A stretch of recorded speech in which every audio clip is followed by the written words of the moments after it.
આણંદ શહેરમાં ધોધમાર વરસાદથી જળબંબાકાર। આણંદ શહેર અને ગ્રામ્યમાં પણ ધોધમાર વરસાદ। વઘાસી, મોગર, બાકરોલ, કરમસદ, ચિખોદરા તાલુકામાં વરસાદ વરસ્યો છે।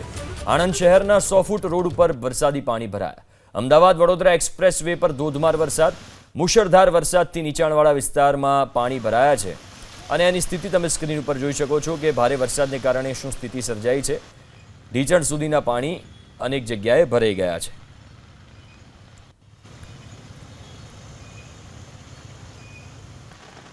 तो आणंद शहर में अलग अलग दृश्यों तमे जोई शको छो। आणंद, उमरेठ, डाकोर और नडियादना तमाम जग्याए सवारथी धोधमार वरसाद, क्यांक छूटो छवायो तो क्यांक धोधमार वरसाद वरस्यो। पण एक वस्तु कॉमन जोवा मळी के दरेक जग्याए पाणी भराई गया। एटले के जे वातो करवामां आवे छे नगरपालिका होय के महानगरपालिका होय के अमे कामगीरी करी छे नथी देखाती, कारण के आ 4 अलग अलग दृश्यों में तमने पाणी भरेला चोक्कसथी देखाशे।